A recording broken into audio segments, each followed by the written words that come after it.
Afternoon. Thank you. बधाई हो सब, आपको भी, सबको।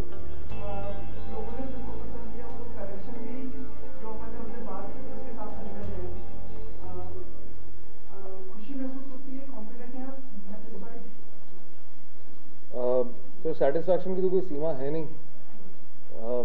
जब सेटिस्फाइड हो जाएंगे तो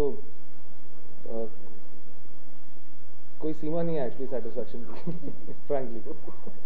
तो सेटिस्फैक्शन है क्योंकि लोगों को पसंद आ रही है फिल्म, और लोग जा रहे हैं, जाके भर भर के जा रहे हैं सिनेमा हॉल के अंदर, और जगह जगह से फ़ोन आ रहे हैं कि दोस्तों के फ़ोन आ रहे हैं, यार इतनी खुशी कभी नहीं हुई जब हम लोग को सिनेमा हॉल गए और टिकट नहीं मिली, लेकिन अभी ज़्यादा खुशी हो रही है क्योंकि पिक्चर इतनी ज़्यादा हाउसफुल चल रही है, तो बहुत मज़ा आ रहा है। आपके राइटर्स भी साथ में हैं, उनको भी उतना ही क्रेडिट मिलना चाहिए जितना कि आप मानते हैं? मैं बोल रहा हूँ कि सबसे ज़्यादा क्रेडिट मेरे राइटर्स को मिलना चाहिए, क्योंकि इन्होंने जिस तरह से लिखा है, बहुत खूबसूरती से लिखा है, एक एक कैरेक्टर अपने लाइफ से ही लिया है, और बहुत रिलेटेबल कैरेक्टर्स हैं, तो डेफिनेटली पहला क्रेडिट इन दोनों को ही जाता है। Thank you. शांतनु, अक्षर, आप दोनों की प्रतिक्रिया बताइए कि फिल्म सफल हुई है, और जब शुरुआत की थी तो ये विचार कैसे आया था? ये इस पूरी कहानी के पीछे जो शुरुआत थी, कैसे आया, ये सब अक्षत ज़्यादा बताइए। अक्षत का ये आइडिया था इनिशियली? सर असल में मेरी मौसी मुझसे सिर्फ 10 साल बड़ी है, तो my mom was 18 when she was born. तो ये आइडिया कहीं at the back of the mind था कि इस पे शायद कहानी बन सकती है। मैं और शांतनु छोटे मोटे फॉर्म में इस चीज़ को डिस्कस करते रहते थे, पर मैं बॉम्बे शिफ्ट हुआ तो मैं शांतनु के साथ ही रहता था, तो मैंने शांतनु को बोला कि यार ये एक आइडिया है, तो उसने कहा यार इसमें मुझे लग रहा है कि कुछ बात है, और इस तरीके की फिल्में बनती भी हैं आजकल। तो शांतनु हैड रिटन तेवर फॉर अमित, तो शांतनु अमित के पास लेके गए आइडिया, अमित को पसंद आया, फिर मतलब गाड़ी आगे बढ़ गई उसके बाद से।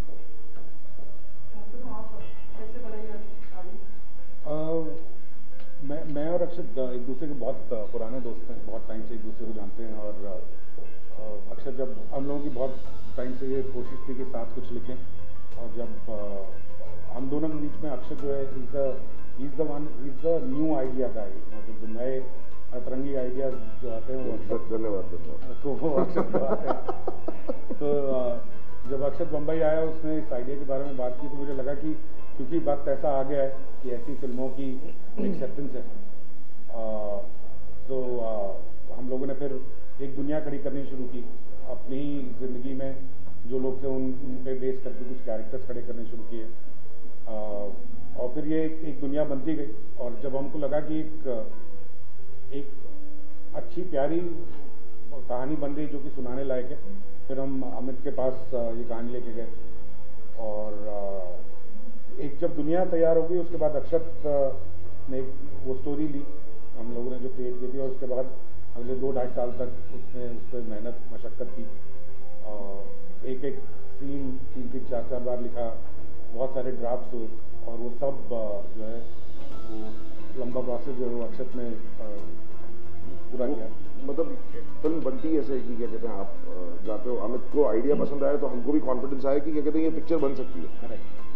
फिर जंगली गॉट इन्वॉल्व, तो एक लेवल पे और कॉन्फिडेंस आ गया आपको कि क्या कहते हैं हाँ चलो ठीक है, प्रोड्यूसर भी आ गए, डायरेक्टर हमारे साथ नहीं, तो फिल्म बन सकती है। तो मतलब बस फिर उसके बाद जैसे चीज़ें if they have to happen they happen, मतलब film comes with its own luck.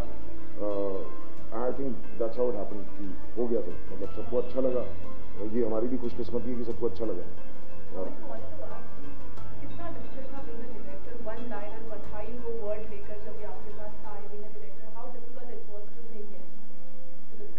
Actually बिल्कुल डिफिकल्ट नहीं था, क्योंकि अक्षत और मेरा जो बैकग्राउंड है वो एडवर्टाइजिंग का है।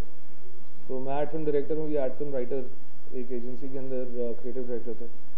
तो और हम लोग को मज़ा आता है जब आइडिया बेस्ड कहानियों के ऊपर हम फिल्म बनाते हैं एडवर्टाइजमेंट्स के अंदर। तो ये एक आइडिया बेस्ड फिल्म है जिसके अंदर 51 year old mother getting pregnant, वो तो सबने देख ही लिया अब तक। तो जब ये वन लाइन आइडिया सुनाया शांतनु ने आके मेरे को, अक्षत ने आके जब सुनाया ये चीज़ की क्या होगा अगर 51 साल की माँ अगर प्रेग्नेंट हो जाए, तो क्या होगा उनकी फैमिली के साथ में, क्या होगा उनके बच्चों का रिएक्शन, क्या होगा उनके हस्बैंड का, दादी का, सबका रिएक्शन क्या होगा क्या।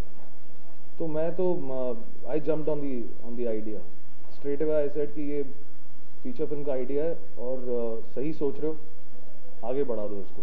और क्योंकि राइटर्स जो होते हैं जनरली आलसी होते हैं तो बड़ा धक्का मारना पड़ा मुझे इन दोनों को कि भाई लिखो लिखो लिखो, क्योंकि अक्षत ऑलरेडी एक एडवर्टाइजिंग एजेंसी में काम कर रहा था, तो बहुत रेगुलर बेसिस पे मिलना नहीं हो पा रहा था। तो एक दिन हमारी बात हुई जिसके अंदर मैंने बोला, इसने खुद भी बोला कि सर ऐसे होगा नहीं, मुझे लगता है नौकरी छोड़नी पड़ेगी। तो इसने नौकरी त्याग दी और पूरी तरह से फिल्म के अंदर घुस गया। और शांतनु भी इस बात पे सहमत हुआ कि यार तेरा घर कैसे चलेगा, अब देख ले तेरे को, अब तो इसमें जान डालनी पड़ेगी। तो उस तरह से ये हुआ। और आइडिया बेस्ड फिल्म्स जब बनती हैं तो लोगों को ज़्यादा अच्छी लगती हैं, ये हमने देख लिया, अब तो प्रूव हो चुका है। How did you approach the characters?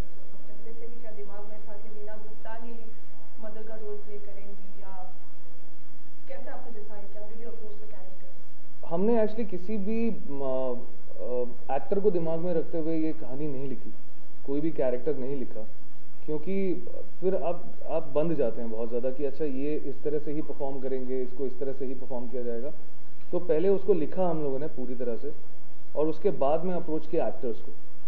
और जहाँ पर एक्टर्स की बात आती है वो राइटिंग के बाद ही होना चाहिए मेरे हिसाब से, क्योंकि फिर आप बंधते नहीं उससे कि आप और ज़्यादा खुल के लिखते हैं और फिर उन कैरेक्टर्स को उस चीज़ के अंदर ढालते हैं कि ये आपको नीना गुप्ता जी आपको प्रेमवदा का रोल करना है। तो ऐसा बहुत बारी होता था शूटिंग पे जहाँ पे नीना जी को मैं बोलता था आप नीना गुप्ता नहीं है, आप प्रेमवदा हैं, प्रेमवदा। तो वो हंसती थी इस बात पे काफ़ी, और इस तरह से हुआ ये। सर आयुष्मान को लेने की कोई खास वजह है, या आयुष्मान को लेने की कोई खास वजह है, या फिर कॉमिक पार्ट ज़्यादा मूवी में था इसलिए आपके माइंड में डाइवर्ट?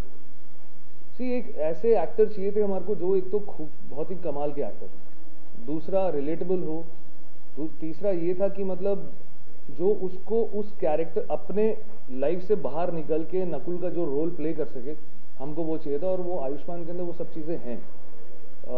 उन्होंने हर बारी प्रूव किया, शुभ मंगल सावधान हो गई या विकी डोनर हो गई, उनकी जो भी पुरानी फिल्में हैं, बरेली की बर्फी हो गई, उसमें उन्होंने वो चीज़ हर बारी अपने आप को प्रूव किया कि वो विकी हैं, विकी डोनर के। और हमको चाहिए था वो आयुष्मान नहीं रह के नकुल बन गया। तो इसलिए हम सब उनको सेट पे भी नकुल ही बुलाते थे, स्पेशली मैं तो उसको नकुल ही बुलाता था, नकुल, और वो रिस्पॉन्ड भी करते थे उस चीज़ को। और जब आप कैरेक्टर लिखते हैं तो आपको हमेशा कहीं ना कहीं अपने खुद की फैमिली से कुछ चीज़ें उठानी पड़ती हैं। जैसे कि अक्षत ने बोला कि उनके घर की खुद की कहानी है कि उनकी जो मदर हैं, जब वो 18 साल की थी तब उनकी छोटी बहन पैदा हुई। और जब ये मैंने वन लाइन आइडिया सुना तो मुझको भी याद आया कि मेरी दादी और मेरी दादी की मदर सेम टाइम पे प्रेग्नेंट थी। इनफैक्ट 2 महीने का डिफरेंस है मेरे ताऊजी में और मेरे ताऊजी के मामा में, और मेरे ताऊजी ज़्यादा बड़े हैं। तो मेरी दादी ने पहले डिलीवर किया बच्चा, उनकी मदर ने 2 महीने के बाद किया। तो जब ऐसी चीज़ें आती हैं और आप अपनी लाइफ से चीज़ें निकालते हैं, और क्योंकि अक्षत, शांतनु और मैं तीनों ही मिडिल क्लास फैमिली से बिलोंग करते हैं, और हमको मालूम है कि मिडिल क्लास फैमिलीज़ के वैल्यूज़ क्या होते हैं, उनको किस तरह से पापा से नकुल किस तरह से बात करेगा या मम्मी से उसका किस तरह का रिलेशन है, वो शायद हमने सभी ने वो फील किया था। और वही अक्षत और शांतनु ने इस चीज़ को पेपर पे उतारा, और हमारे काफ़ी डिस्कशंस होते थे कि नहीं एक वर्क कर रहा है, ये वर्क नहीं कर रहा। तो एक साझेदारी इस तरह से बनी कि मतलब वो होता है ना कि रनर होता है और एक बैट्समैन होता है, आप रन आउट हो जाते हैं अगर अब वो सही चीज़ नहीं होती है। तो हम बीच बीच में रन आउट भी हुए, क्योंकि कई सीन ऐसे थे कि जो मेरे को पसंद नहीं आए, लेकिन इन्होंने हिम्मत नहीं आ रही, मेरे को फोर्स किया, नहीं आप समझो इस चीज़ को ऐसे, हम इस तरह से देख रहे हैं।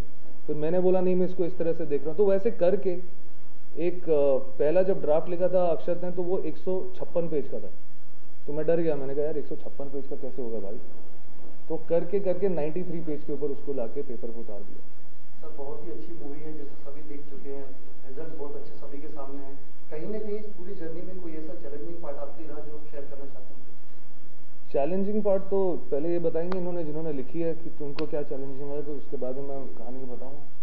चैलेंजिंग तो मतलब मज़ा आ रहा था फिल्म लिखते हुए। चैलेंजिंग ये लगा हमको तो पहले सबसे बड़ी टेंशन ये थी कि बनेगी कि नहीं बनेगी। सबसे बड़ा चैलेंज तो ये होता है क्योंकि आप सोचते हो कि क्या कहते हैं आइडिया आपके पास अच्छा है, हर आदमी को लगता है कि उसके पास जो आइडिया है वो अच्छा है।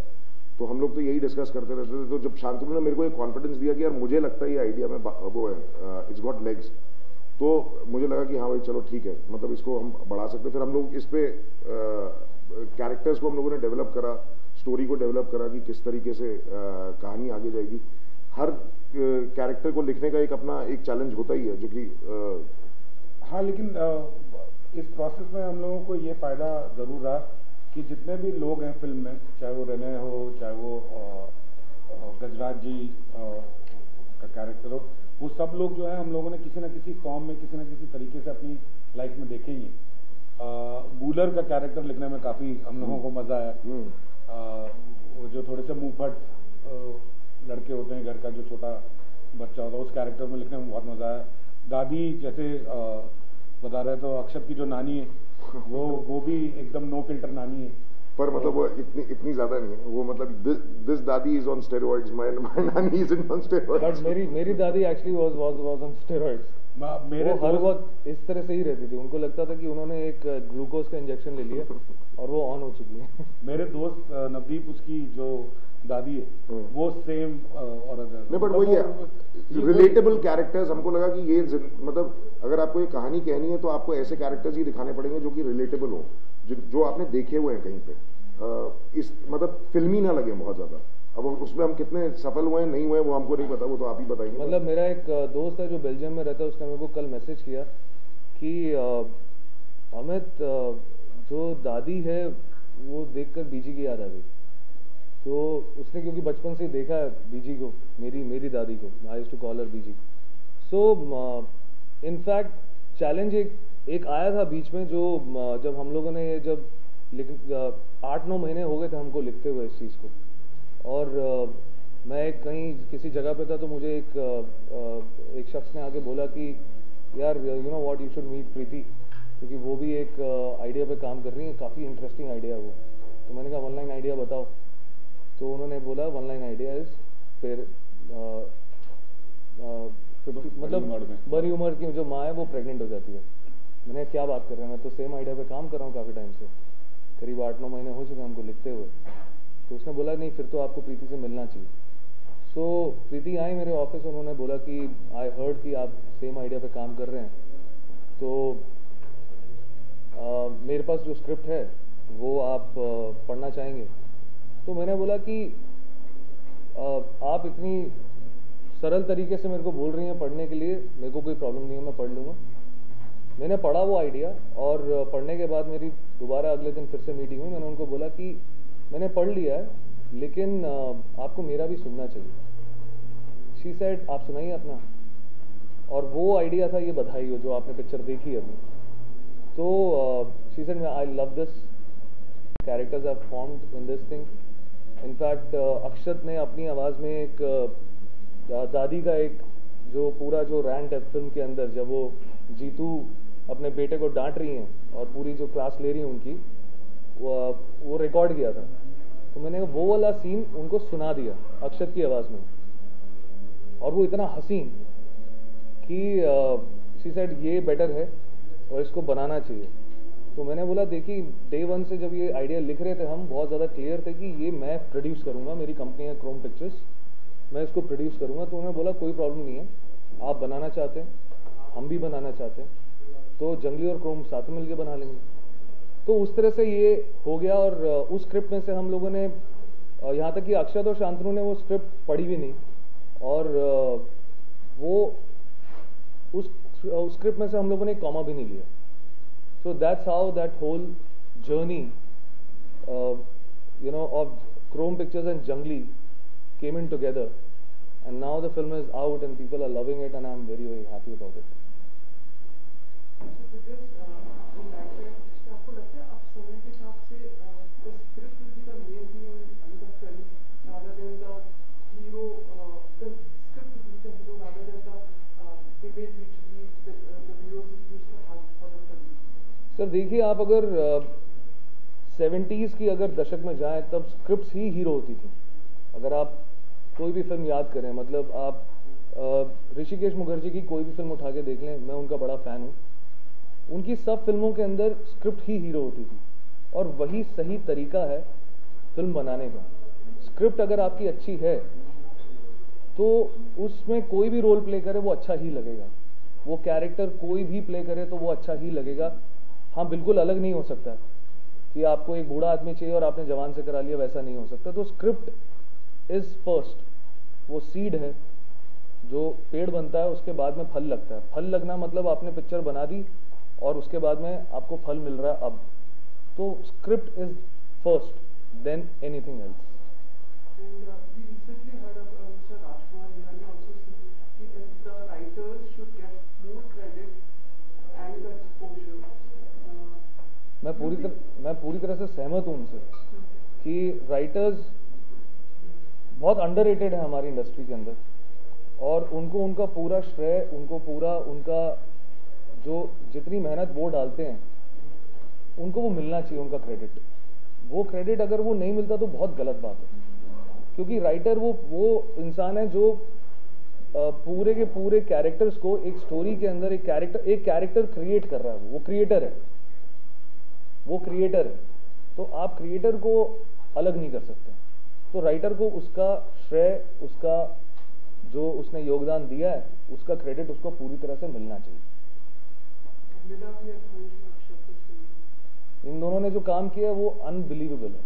मतलब अक्षत और शांतनु ने अपनी लाइफ डाल दी है इसके अंदर, और मैं चाहूँगा कि मैं इनके साथ में दोबारा काम करूँ, क्योंकि ये मेरे सिर्फ राइटर्स नहीं है, मेरे दोस्त भी हैं, मेरे भाई जैसे हैं।